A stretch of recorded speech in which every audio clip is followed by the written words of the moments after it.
What's up, guys? Zen here again with the Zen Game, bringing a video.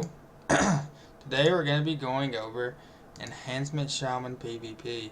This is something that I've had a lot of fun with, playing with my buddy. We're playing Beast Cleave, and it's something that it's just amazing. I love it. I've had so much fun playing Enhancement Shaman, and even in Legion, where it's going to be even better than it is right now. Enhancement Shamans are crazy right now, and they're going to be crazy in Legion. So it's something, I post a lot of videos about healing. I like healing, but I decided to go a little different here and post a video on, DPS. Something that I've really enjoyed. Just started playing over the last little bit, and just wanted to, give you guys a little insight on you see a lot of turbo, you see a lot of shamans, elemental shamans, and turbo cleave is just one of the best in the game right now. It's basically unstoppable to some extent. But let's get into it, guys. Let's get in with the talents first. So first here, the level 15 tier, I went with Nature's Guardian. I don't like the cooldown on the Astral Shift and the Stonewarg Buckler. It's just not something I want to take. So Nature's Guardian, get below 13% health, pops me up to like 600k, something like that. And it's just basically the talent that I choose here to pick because it's just so much better than the rest. The level 30 talent, the next tier, I went with Windwalker Totem because it's going to get me out of those roots, those mage novas, and anything like that. It's going to get me out of, so I definitely went with that there. Just freeing myself up so I can get on people and train them real hard. Earth Grab Totem, I already have Earth Binding Totem, so I really don't see you getting that. Frost Shock, I can tell you that I never use Frost Shock on my Shaman, so it's not something I would take. My third tier talents, I took Call of the Elements, and I like it because I can reset the cooldowns on my totem. So if I'm getting trained by mages, rooted by druids, anything like that, I'm gonna be able to get out of that because I can pop one, they do it again, I can pop another, and I'm free. I'm on top of them. Maybe to interrupt a root, to interrupt this, to interrupt that. It's just something that I like to personally take. Thematic Persistence isn't something that I would take, or nor is Thematic Projection, because I really don't have to worry about it. Placing a totem in a certain spot. Cap Totem's really the only thing you have to worry about, maybe relocating. But in the end, I would much rather have Call of the Elements to get out of those free roots. My level 60 tier, I took Echo of the Elements, and this is a must-have right here. I don't care what anybody tells you, you need this talent right here. This is 2 charges to Storm Strike, Lava Lash, and your Fire Nova. Very, very important. Ancestral Swiftness is the top of a burst cooldown. 1.5 minute. You're going to get much more damage out of your Flame Shock and your, or not your Flame Shock, but your Lava Lash and your Storm Strike out of that than you are the little bit 5% haste and attack speed. You're gonna get much more out of that than you are the. You're gonna get more out of the Echo of Elements rather than the Ancestral Swiftness. Elemental Mastery is not something you want. Here, I took Ancestral Guidance to kind of help with heals. When I'm bursting, I have it macroed into my Ascendant, so when I'm bursting, I can throw that down. That's something that I take personally.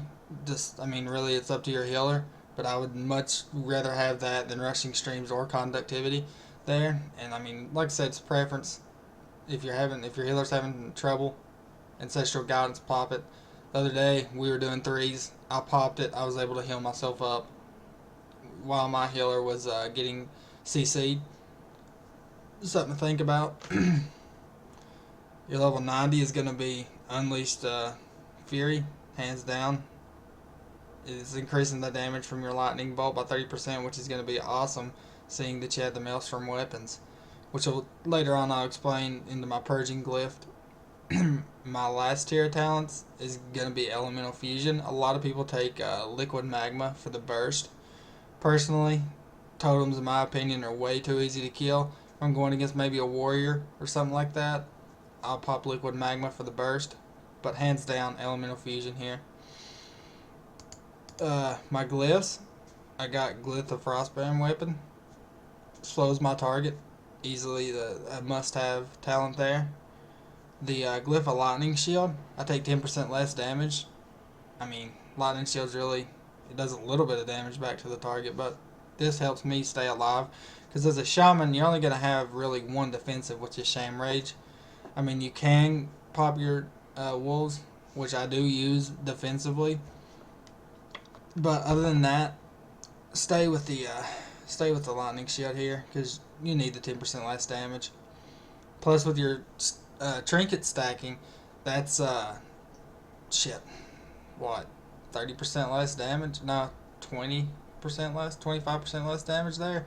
So that's a lot of damage you're gonna be able to absorb there and not have dealt to you. Especially the shaman, where you only have Sham Rage, just one cooldown. This glyph right here, Glyph of Purging, is a must-have because as a shaman, that's all you're gonna do. You're gonna want to put your totems down if you're playing turbo, and free up that warrior for his big executes. And still, yet it's gonna be popping your maelstrom weapon. So, that's why I have that talent there. It's gonna give me maelstrom weapons out of every dot that I purge, which is very annoying. Purging is the most important thing that you can do as a shaman. You have to be able to purge to be able to set everything up right. Your maelstrom weapons is gonna proc. If you have to go defensive, your maelstrom weapons are gonna help you instacast healing surges, instacast lightning bolt. That's a lot of damage you can deal out right there. Other than that, I wouldn't go with anything else. I mean, cleansing waters possibly, but it's going to heal you a little bit. Maybe against LSD comp where you're going to be a lot of dot pressure, you can go with cleansing waters. Just a personal preference there. But there's my glyphs. My rotation is very simple. Shamans are very easy to play, and it's a very simple rotation you're going to have. You're going to come in, you're going to hit your Unleashed Elements, which is going to also increase your movement speed. You're going to start off with a Flame Shock. You're going to go into your 2 Lava Lashes. And then you're going to start spamming your Storm Strike. Instacast Lightning Bolt, back to Lava Lash, back to Lava Lash. Every time Unleashed Elements comes up, you want to hit it for the extra damage you're going to get off of that. And I mean, also as well, obviously I can't purge this target, so I'm not going to be able to sit here and purge it. But you're going to be doing different rotations as you go. Make sure you're flame shocking every time that it comes up, or the talent is basically useful, or useless rather. You want to be hitting that flame shock every time. Even though it's not much damage, it's going to be, they're running from me, I can pop that.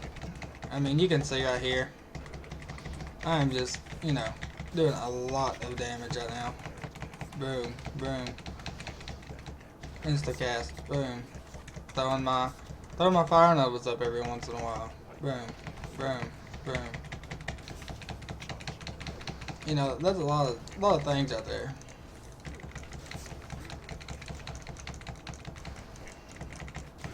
You can do a lot of damage as a shaman. You'd be surprised with how much damage you can do. My gear, personally, I went kind of defensive on my gear. And you need to do that as a shaman because, like I said, Sham Rage is your only cooldown you're going to have. So, definitely want to go defensive here. I went with the Maces with Mark of Warsong on them. I went with the Haste and Mastery. Haste and Mastery are your top 2 stats. Or Haste and Versatility, Haste and Versatility. Haste is a little bit below Verse since the new patch. Haste is probably your 3rd best stat. I don't worry about crit as much. Haste is going to be able to make me hit faster, be able to make my flame shock tick more, things like that. You only want the 2 piece here. But I went with the helmet. I went with the set helmet and gloves. The rest is versatility mastery, or versatility some stat. My rings are enchanted with versatility. My neck's enchanted with versatility, and my back is enchanted with versatility. I went with the agility just because it's a raw stat. Anytime you can get your raw stat, you want to make sure your raw stat is what you have. So with the trinket, you want to go with the agility trinket. That's going to help you burst. It's going to help various things. It's going to increase my versatility by 1,160. That's a lot of verse in my burst. and you want to go with the versatility trinket to get you out of CC. But really, that's my gear. If you need, you can armory Zenvious on Garrosh. Haste, crit mastery, versatility mastery, haste mastery, crit mastery, both of my maces, crit mastery, versatility multi-strike, crit mastery, versatility mastery, crit haste, and then of course haste and mastery. But basically that is what you want. As far as your burst is gonna go, a lot of people put the feral spirits into their burst. Your feral spirits are not going to, they're there to heal. They're not gonna do increased damage. They're healing you. So I see a lot of shamans pop everything, including their feral spirits, with their burst. That's not what you want to do. You want to save your feral spirits. And something that I do is most of the time I can run in and I can force a big cooldown and get a target low while I play the hunter comp. Most of the time I can get the target low enough to where I don't have to pop really my burst right off the bat. I save it for them to get low and then I'll start bursting, which is because I don't have a kill shot at the shaman. I don't have a kill shot or anything as a shaman. So that's something you have to take into consideration when you're bursting. But we're gonna get into burst right here. So my burst, and a lot of times, here's what I will do to force pressure. Out of the gates, I'm trying to hide this totem because, as everybody knows, totems can be one-shotted. But I'm coming in, I'm bursting, or I'm not bursting, but I'm doing damage, laying it down, laying it there on the table for them. If I force a target below maybe 50%, I'll pop my Ascendants, which is gonna just make me crazy damage right here. So much pressure. All the procs you're getting right here is just unreal. The AoE damage you can do here is just unreal as well. The pills, everything. If this totem is up, you do a shit ton of damage. That's the first thing that I can say. If you're fighting a shaman, you want to kill the totem. You have to kill this totem or it's just gonna lay it out there for you. It's gonna do a lot of damage. That's your burst right there. The Ascendants with your trinkets. I'll show you my macros here in just a second. But basically, and if I'm low, if I'm doing a lot of damage and I'm low in my burst, I will pop my wolves occasionally. But I do not have that macroed into my burst.